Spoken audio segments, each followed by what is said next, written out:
আসসালামু আলাইকুম। আশা করি আল্লাহর রহমতে আপনারা সকলেই ভালো আছেন। আজ আমি আপনাদের কাছে একটা টপিক নিয়ে এসেছি, ঋণ নিয়ে আলোচনা করব। প্রথমেই আমি বলতে চাই, আমরা সামাজিক জীব। সভ্যতার সূচনা লগ্ন থেকেই আমরা সমাজবদ্ধ হয়ে বসবাস করে আসছি। আর এই সামাজিকতার এক অনস্বীকার্য বাস্তবতা হলো আমরা সর্বদা নিজের সকল প্রয়োজন পূরণ করতে সক্ষম হই না। এজন্যই বিভিন্ন উপায় বা লেনদেনের মাধ্যমে আমরা একে অপরের সহযোগিতা করে থাকি। আর এরূপ পারস্পরিক সহযোগিতার একটি বড় মাধ্যম হচ্ছে ঋণ। কিন্তু আমরা জানি না এটা একটি গুরুত্বপূর্ণ ইবাদত। মহান আল্লাহ আমাদের এই মানবজাতিকে ঋণ গ্রহণ করার যেমন অনুমতি দিয়েছেন, তেমনি যথাসময়ে সেই ঋণ পরিশোধের ব্যাপারে কঠোর নির্দেশ প্রদান করেছেন। আমরা জীবনের বাঁকে বাঁকে ঋণে জড়িয়ে থাকি, সেহেতু ঋণের ক্ষেত্রে ইসলামী শরিয়াতের দিক থেকে নির্দেশনা ও বিধিবিধান সম্পর্কে আমরা অত কিছু জানি না।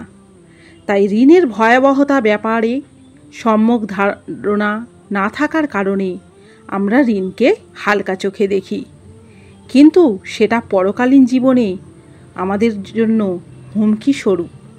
আমি প্রথমেই বলবো ঋণের পরিচয়।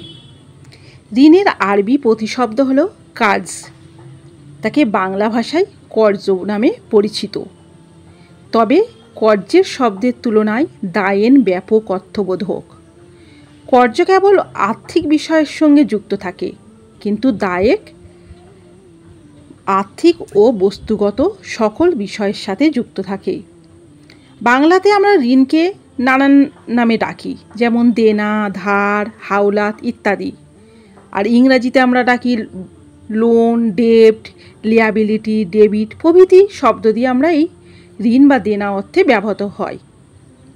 শরিয়াতের পরিভাষায় ঋণ হলো সহযোগিতার জন্য অপরকে মাল প্রদান করা, যেন গ্রহীতা এর দ্বারা উপকৃত হয় এবং দাতাকে সেই মাল কিংবা তার অনুরূপ ফেরত দেয়। আল্লাহর নিকট সওয়াবের আশায় কাউকে কিছু সম্পদ প্রদান করা, চাই উপকৃত হয়ে ঋণ গ্রহীতা তার বদলা দিক বা না দিক। ঋণ প্রদানকে ইসলামী পরিভাষায় কর্জে হাসানা বলা হয়। আল্লাহর সন্তুষ্টি লাভের আশায় সওয়াবের নিয়তে বিনা শর্তে কাউকে কোনো কিছু ঋণ দিলে তাকে কর্জে হাসানা বা উত্তম ঋণ বলা হয়। এতে কি হয়, মানুষ দুনিয়াতেও উপকৃত পায়, আবার আখেরাতেও গিয়ে উপকৃত হবে। তারপরে পারস্পরিক ভালোবাসা বৃদ্ধি পাবে, সামাজিক ঐক্য সুদৃঢ় হবে। আর্থসামাজিক ব্যবস্থাপনায় কর্জে হাসানার গুরুত্ব ও তাৎপর্য অপরিসীম।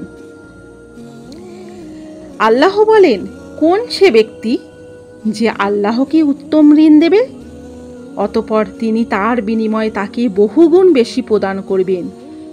বস্তুত আল্লাহই রুজি সংকুচিত করেন ও প্রশস্ত করেন, আর তারই দিকে তোমরা ফিরে যাবে। বাকারা 2/245। তিনি আরও বলেন, নিশ্চয়ই দানশীল পুরুষ ও দানশীল নারী এবং যারা আল্লাহকে উত্তম ঋণ দেয় তাদেরকে দেয়া হবে বহুগুণ বেশি, আর তাদের জন্য রয়েছে সম্মানজনক পুরস্কার।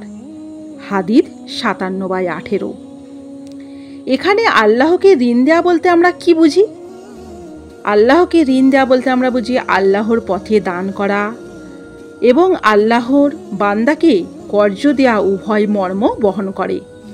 কেননা হাদিসে কুদসিতে এসেছে যে রাসূল সাল্লাল্লাহু আলাইহি ওয়াসাল্লাম বলেছেন, আল্লাহ বলেন, আমি আমার বান্দার কাছে ঋণ চেয়েছিলাম, কিন্তু সে আমাকে ঋণ দেয়নি। এতে বোঝা যায় যে ইসলাম মানুষের নৈতিক ও আর্থিক দুদিকেই উন্নতি ও সমৃদ্ধির পথ দেখিয়েছে। এবার আমরা আলোচনা করব ঋণের সারি বিধান কি। ইসলামে ঋণ আদান প্রদান করা বৈধ, যা রাসূলুল্লাহ সাল্লাল্লাহু আলাইহি সাল্লামের সুন্নাত দ্বারা প্রমাণিত। কেননা রাসূল সাল্লাল্লাহু আলাইহি সাল্লাম প্রয়োজনে ঋণ গ্রহণ করেছেন, ঋণ থেকে আল্লাহর কাছে আশ্রয়ও চেয়েছেন, এবং তার উম্মতকে ঋণ মুক্ত করার জন্য দোয়াও শিখিয়েছেন।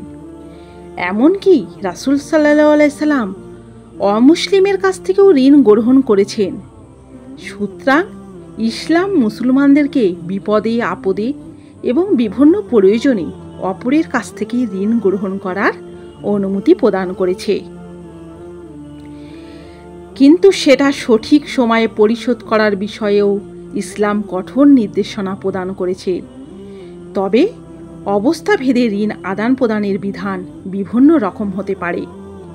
আমি বলবো ঋণের সারি বিধানে দুটি ভাগ আছে, একটা ঋণ প্রদানের বিধান আর একটা হচ্ছে ঋণ গ্রহণের বিধান।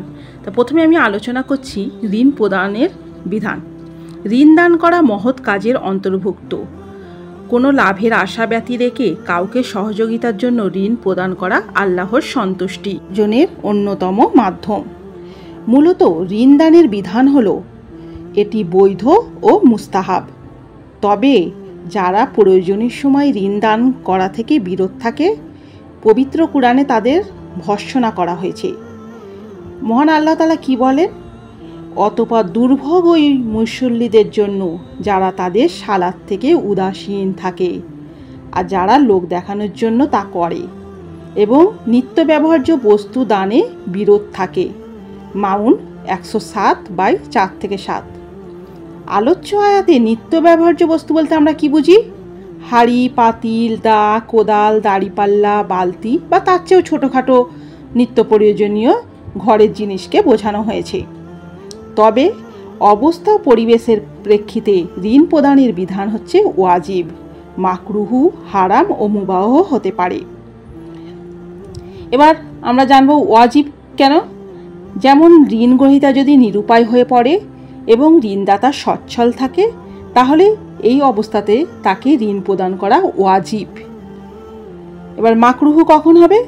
যদি ঋণদাতা জানে অথবা প্রবল ধারণা থাকে যে ঋণদাতা ঋণের সম্পদ অন্যায় ও শরিয়াত বিরোধী কাজে ব্যয় করবে, সেক্ষেত্রে ঋণ প্রদান অবস্থা অনুযায়ী হারাম অথবা মাকরুহু হবে। আর মুবাহ কখন হবে? যদি কেউ অভাবের কারণে নয় বরং ব্যবসায়ে বিনিয়োগের জন্য ঋণ চায়, তাহলে তাকে ঋণ প্রদান করা মুবাহ হবে, যেহেতু তার শরিয়াতের চাহিদা অনুযায়ী কারো বিপদ দূর করার মধ্যে পড়ে না, তাই সেক্ষেত্রে ধার দেয়া ওয়াজিব হবে না। এবার আমরা দেখব ঋণ গ্রহণের বিধান কি। উসুলে ফিকহের একটি মূলনীতি হলো যে বস্তু গ্রহণ করা বৈধ তা চাওয়াও বৈধ, তেমনি কোনো জিনিস গ্রহণ করা অবৈধ হলে তা চাওয়াও অবৈধ। সুতরাং ঋণ গ্রহণের বিধান তা প্রদান করার মতোই। এজন্য অবস্থাভেদে ঋণ গ্রহণের বিধানও বিভিন্ন রকম হতে পারে। যেমন যখন কারোর জীবন বাঁচানো হয়, কারোর জন্য সম্মান রক্ষা করা হয়, এ জাতীয় তীব্র প্রয়োজন দেখা দেয় এবং ঋণ গ্রহণ ছাড়া আর কোনো তার রাস্তা থাকে না, তখন ঋণ গ্রহণ করা ওয়াজিব হয়ে পড়ে, কারণ এই জাতীয় প্রয়োজন পূর্ণ করা ওয়াজিব। এক্ষেত্রে মূলনীতি হলো যা ছাড়া ওয়াজিব পূর্ণ হয় না সেটাও ওয়াজিব। আবার কখনো কখনো ঋণ চাওয়া মুস্তাহাব। যেমন কোনো উপকারী কিতাব পাঠের জন্য কারো কাছ থেকে অথবা কোনো লাইব্রেরি থেকে আমরা ধার নিলাম।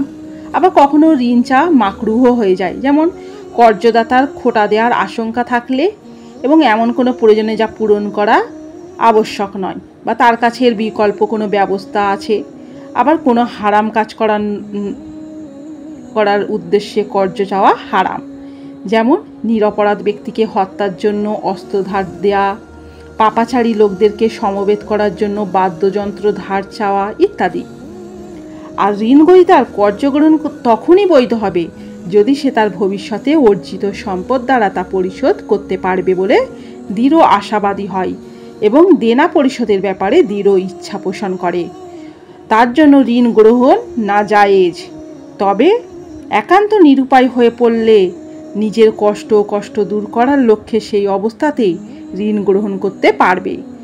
ঋণদাতা ঋণ গ্রহীতার অক্ষমতার কথা জেনেও যদি ঋণ দেয় তাহলে তা জায়েজ, কেননা ঋণদাতা ইচ্ছা করলে ঋণ নাও দিতে পারত, কিন্তু তার অবস্থা জেনেও সে স্বেচ্ছায় দিয়েছে, তাই গ্রহীতার জন্য ঋণ গ্রহণ তখন হারাম হবে না।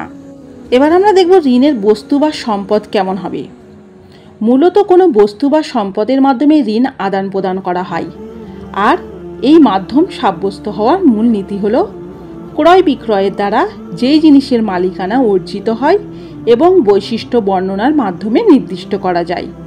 সুতরাং টাকা পয়সা, জীবজন্তু সহ এই গুণ বিশিষ্ট স্থাবর অস্থাবর যে কোনো সম্পদ বা বস্তুর মাধ্যমে ঋণ আদান প্রদান করা বৈধ।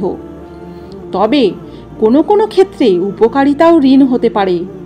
যেমন ইমাম ইবনু তাইমিয়াহ রহমতুল্লাহ বলেন, উপকারিতা ঋণ হতে পারে এভাবে যে আজ একজন অপরজনের সাথে তার ফসল কেটে দেবে, আরেকদিন দ্বিতীয়জন প্রথমজনের সাথে থেকে তার ফসল কেটে দেবে। এমনিভাবেই কেউ কারোর বাড়িতে বসবাস করলো, বিনিময়ে সেও অপরজনের নিজের বাড়িতে বসবাসের সুযোগ দেবে। কিন্তু অধিকাংশের মত হল উপকারিতা সমপরিমাণ পরিশোধযোগ্য নয়।